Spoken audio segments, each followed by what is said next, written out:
Bienvenidos a Boutique del Libro y este ciclo que pretende acercar a ustedes la lectura de textos literarios.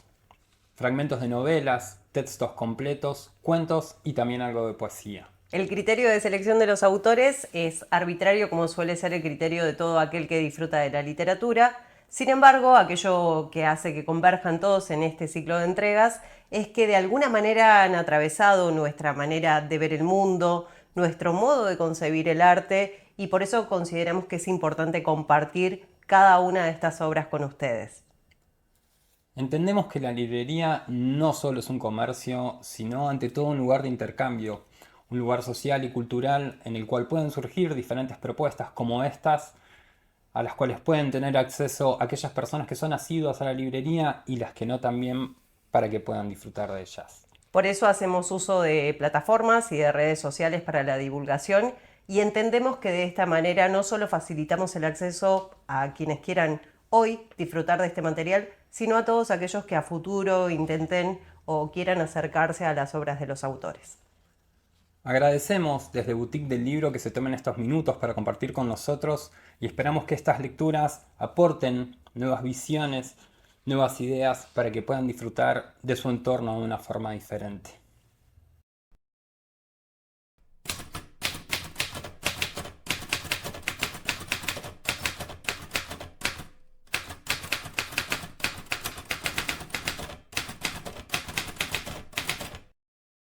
La primera lectura de este ciclo viene de la mano de una anécdota que da cuenta del modo azaroso en que un libro o un autor pueden aparecer en nuestra vida. Una estudiante de letras hablaba por teléfono con su hermana, quien desde su intuición de adolescente que se acerca a algo anormal en secundario le dijo: «Tenés que ver El retrato postergado. Es sobre Haroldo Conti. El director es amigo de mi profesor de literatura y está re bueno el video». Por supuesto conocía el nombre del escritor, pero en rigor de verdad no había leído nada de él aunque estudiaba letras. No se lo leía en la universidad. Entonces, buscó el documental y se llenó de inquietudes y emociones al escuchar a ese hombre que se deleitaba con el río y con el aroma del pan, y hablaba tan apasionadamente de la vida y la escritura. Ella comenzó a buscar sus libros, aunque por aquel entonces eran bastante más inaccesibles que ahora. Preguntó en un par de lugares sin éxito y finalmente en una librería cuyo nombre no importa. Si bien al principio el empleado le brindó una respuesta más burocrática que empática, en la computadora me figura uno pero no lo encuentro. El gesto de frustración de quien esperaba encontrar una copia de un libro publicado varios años atrás se evaporó por el tono tierno de lo que el empleado dijo después. ¿Lo necesitas con urgencia? Si no, dame unos días y te lo busco bien, porque si no está acá, debe estar en el depósito. Pero vaya a saber dónde. A partir de la promesa de la búsqueda, la lectora pasó por el comercio varias veces esperando dar con el ejemplar y obtuvo las negativas correspondientes, porque el depósito era más bien un laberinto. No obstante, en lo que pensó el último intento, a pesar de que el librero ya había hecho carne la obligación de hallarla, la obra la esperaba envuelta en unos dedos largos que daban continuidad a la alegría de sus ojos, porque habían cumplido con su deber, con el placer y la dedicación sin las cuales el mundo es un sinsentido. Ella no sabía si ese vendedor estaba enterado de que Conti pasó un terrible periodo en un centro clandestino de detención y que su estado de postración casi no le permitía hablar, o que después de su secuestro no hubo noticias oficiales de su destino, en esa época implacable que nos arrebató a tantos y quiso erradicar sus voces. Algo que le permitiera considerar que el libro podía ser significativo. Pero sí sabía de lo trascendental que puede ser para un lector dar con un texto, con su historia, con la cadencia de sus frases, con la vida que recorta. Con el correr del tiempo, el documental El retrato postergado se presentó en Trelew. En la proyección, Juan Arcuri, quien era en ese momento subsecretario de Derechos Humanos de la provincia del Chubut, estuvo presente, al igual que el director Andrés Cuervo, quien así rindió homenaje a su padre, Roberto Cuervo, cuya muerte temprana le impidió completar ese proyecto audiovisual. El librero no, pero aún así acompañó a la joven en el aprendizaje de lo que implicaba ser empleado en una librería. hacer que el lector se encuentre con el libro correcto. Hace algunos años ya, Conti, al igual que Hellman, Galeano y otros, están en las bibliotecas escolares, en las librerías, en las casas, decisiones políticas, estéticas, culturales. Gracias a muchos que creen que la literatura es un bien común, social, y que es también una cuestión de honra y un deber colectivo que abracemos la palabra para salvar de la orfandad al autor y al lector, para arrancar lo valioso de las garras del olvido. Juan Arcuri dijo para cerrar, algo que creemos es la semilla de este ciclo. Esta proyección tiene que ser una invitación a volver a nuestras casas y leer a Haroldo Conti. Eso es lo clave, encontrarnos con su literatura. Y eso pudo hacerla joven, al menos en ese momento, con Alrededor de la jaula. Y se encontró en las primeras páginas con un Buenos Aires de la zona del puerto, con personajes de barrio, de calle, aquellos que le dan vida al paisaje y tienen el corazón para acoger a un desvalido, como hizo Silvestre con Milo, para fascinarse con los aspectos de la vida y del zoológico que nadie atiende. Y así aparece lo nodal de la trama, de la palabra, de la vida, de la soledad y del amor. Puedo usurpar momentáneamente otras vidas, pero donde me asumo en términos absolutamente personales es en esta cosa del escribir, con sus encantos y desencantos también absolutamente personales. Digo para mí, puesto que me refiero a mi exclusiva experiencia. No sé si después de todo he llegado a ser un escritor, pero lo que indiscutiblemente no soy es un literato. Esto que digo tiene una entonación heroica, pero en mi caso, y creo que en el de todos, no se trata de un renunciamiento a algo por el estilo, sino de la tan simple cuestión de ser o no ser. Aceptar todo aquello equivale a renunciar a mí mismo. Entre la literatura y la vida elijo la vida. Con la vida rescato la literatura, pero aunque no fuera así, la elegiría de todas maneras.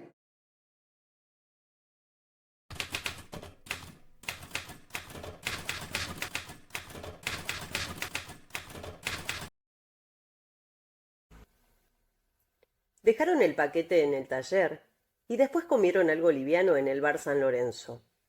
Silvestre echó un sueñito en la misma mesa y después salieron.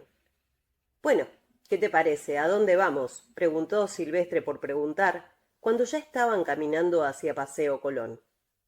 Tanto uno como otro sabían muy bien a dónde. Tomaron el 303 y sacaron boletos hasta el jardín zoológico. Era allí a donde iban. Los lunes en verano, los lunes y jueves en invierno. A Milo le atraía tanto como los barcos.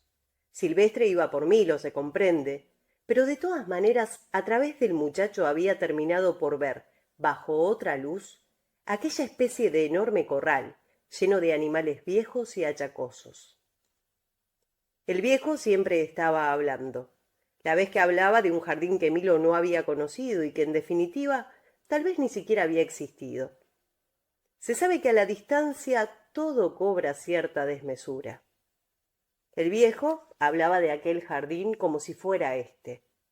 Es decir, no veía la mugre ni la miseria.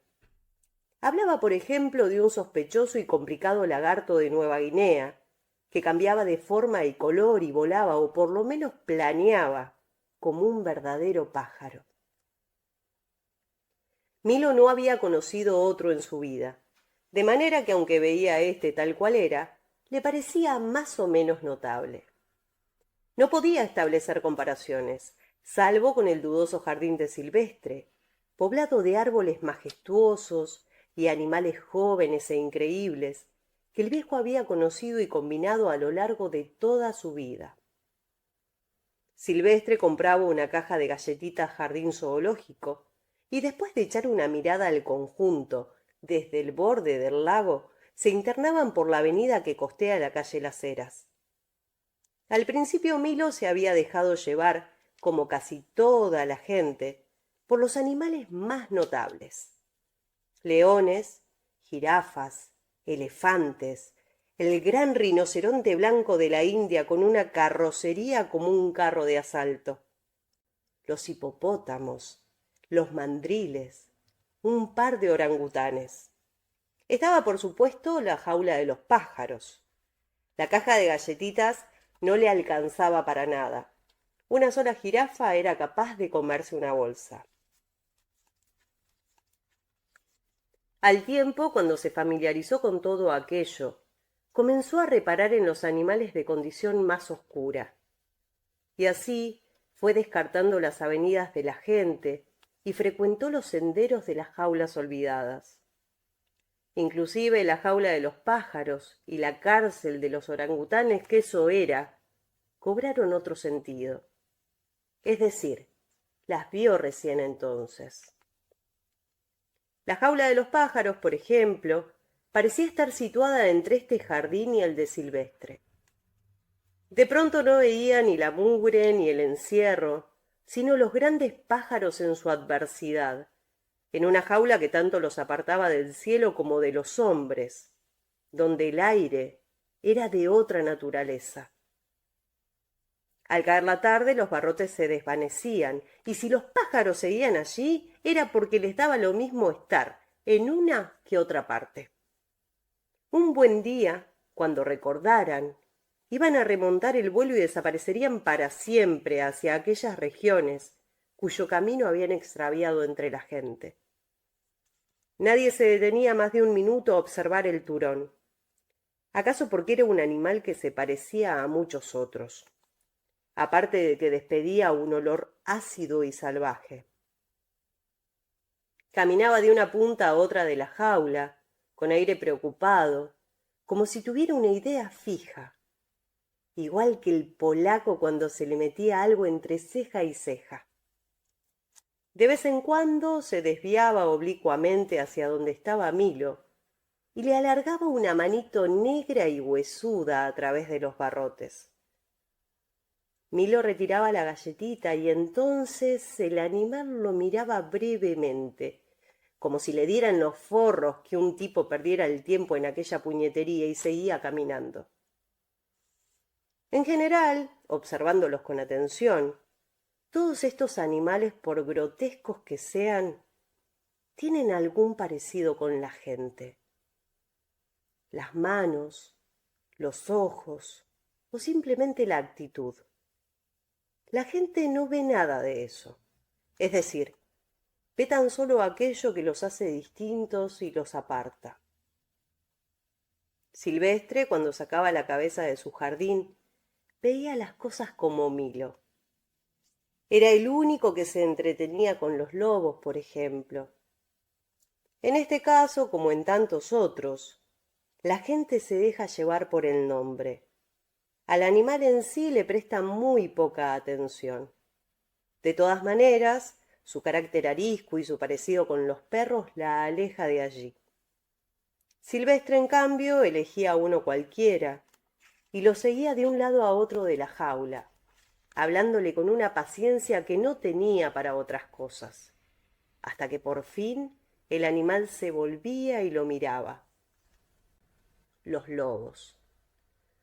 Los lobos no se molestan por las galletitas, pero Silvestre sacaba algún hueso de una bolsita de papel madera y lo pasaba sin temor a través de las rejas. Después del lago inmóvil y verde, como un gran plato de puré con lentejas, con 2 o 3 cisnes viejos y polvorientos, más o menos a la altura de la jaula del oso polar, con la pata lastimada y que reventaba de calor, partía un sendero oblicuo que, internándose entre los árboles, iba a terminar en una jaula baja y maloliente que apoyaba en la verja de Acevedo.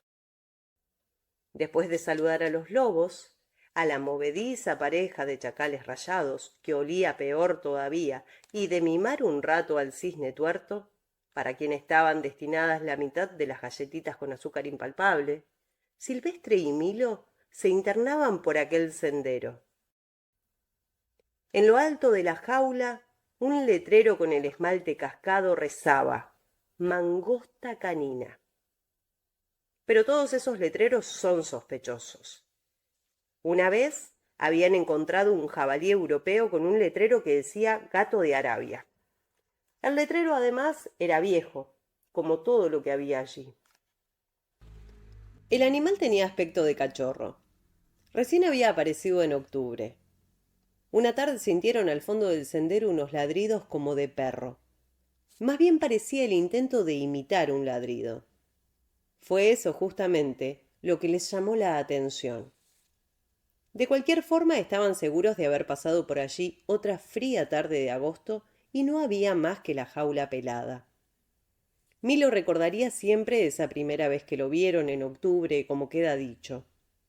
Estaba sentado en un rincón de la jaula y no se le veían más que los ojos. Al rato se acostumbraron a la oscuridad y lo vieron tal cual era. Él, por su parte, los observaba con una expresión muy seria, sin que se le moviera un pelo. Aquellos ojos los siguieron alrededor de la jaula y se detuvieron también. Milo le arrojó una de las galletitas con azúcar impalpable, pero el animal siguió sin moverse.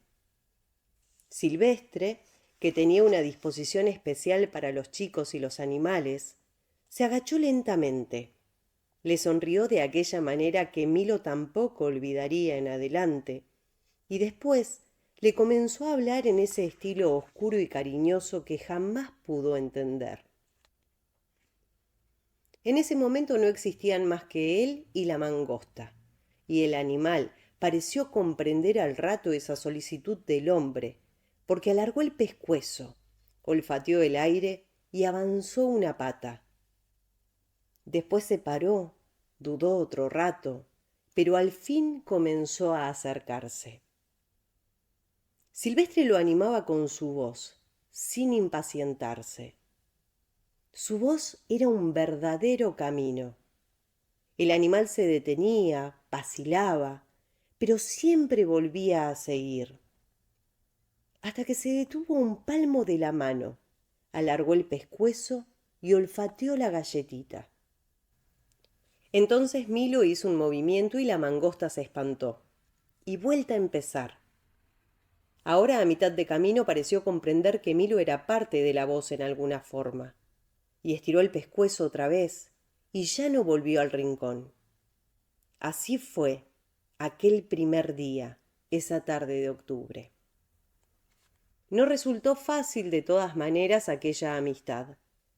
La vez siguiente tuvieron que hacer casi lo mismo, solo que el animal parecía comprenderlo, como si obrara así a su pesar. Lino les había dado un paquete lleno de huesos. Silvestre se vio obligado a usar el viejo impermeable para disimularlo. El animal comió más bien por gentileza, porque estaba nervioso y no le alcanzaban los ojos para ver lo que hacían Milo y Silvestre. Hablaban en voz baja, sin moverse, sobre la mangosta canina, es decir, sobre la especie. Silvestre tenía alguna noticia por una vieja enciclopedia que trataba las mangostas en términos generales, sin precisar ninguna variedad y con un dibujo que reproducía a la mangosta sudafricana o gato de las marismas, que tiene el triple aspecto de un lemur, un perro y un oso lavador, lo cual, como se comprende, es más bien un motivo de confusión. Esta otra, si es que se trataba de una mangosta en definitiva, tenía de todos esos parecidos el de un perro de medio pelo, sobre todo cuando estaba sentada, y los miraba desde el rincón con esa mirada alerta y temerosa. El pelo, corto y lustroso, era de un color blanco, plateado, salvo en las patas de color negro. Eso sí, tenía una cola larga y exclusiva, acaso de lemur, pero ciertamente no de perro, lo que le daba un aspecto selvático. Pero todo esto es secundario. Lo que impresionaba en el animalito era su aire de desdicha. No sabía qué hacer con las patas acostumbradas a una existencia errante, ni con sus ojos, habituados a la complicada profundidad de los bosques. En cierta forma, era todo eso también lo que el hombre había encerrado dentro de aquella jaula mugrienta. Milo se hizo amigo al fin. Silvestre, después de los contactos iniciales, se había retraído y dejaba los alimentos y las efusiones en manos del muchacho. De pie, un poco detrás, observaba los encuentros y las alegrías de los amigos, como si ahora él estuviese de más. La mangosta parecía más resignada con su suerte. Había encontrado un compañero de encierro, porque la verdad es esa. La jaula podía ser bastante más grande, pero de cualquier manera, uno se daba contra los barrotes. Él estaba viejo como el oso malayo que se la pasaba bostezando lleno de legañas y con el pelo gastado, igual que un sofá antiguo. Pero los animales jóvenes son movedizos y tropiezan a cada rato.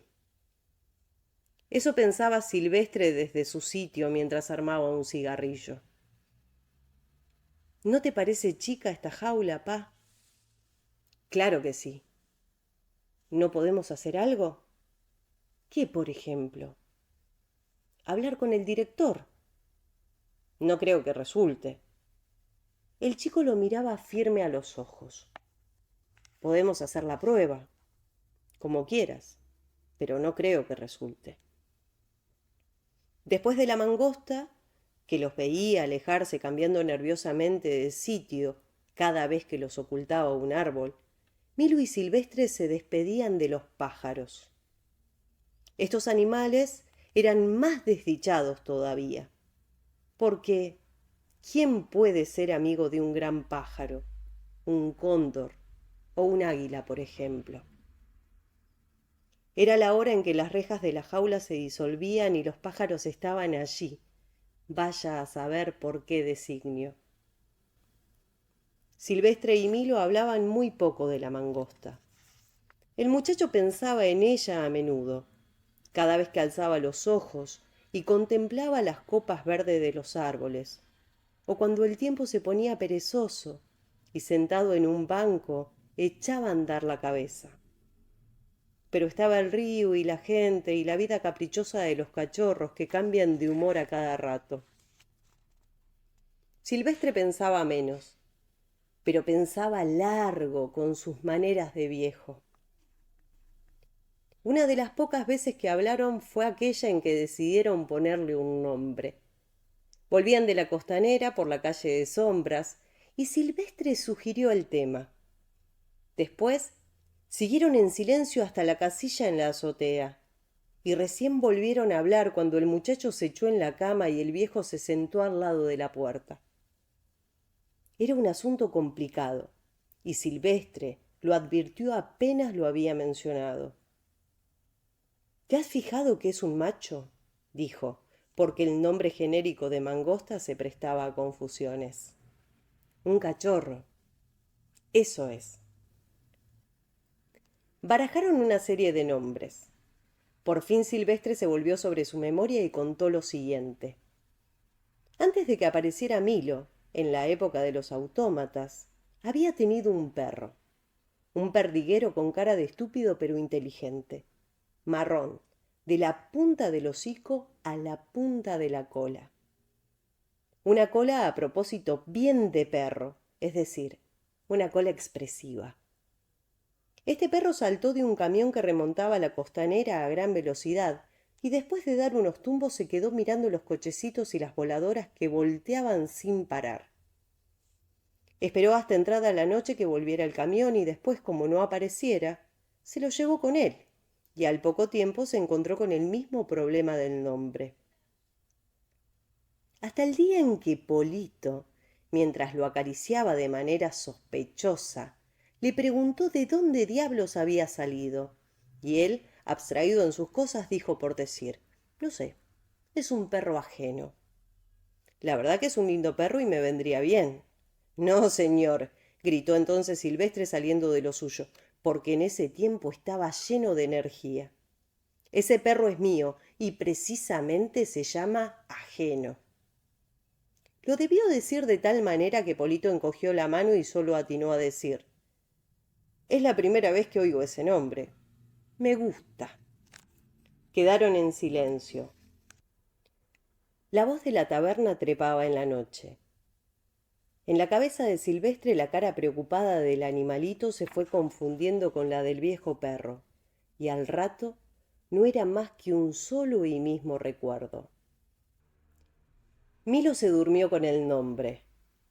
El cielo estaba nublado y en la mitad de la tarde sopló el viento del río, y las cosas tomaron de pronto ese solitario color del otoño.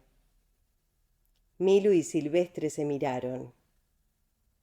El tiempo está por cambiar, comentó el viejo.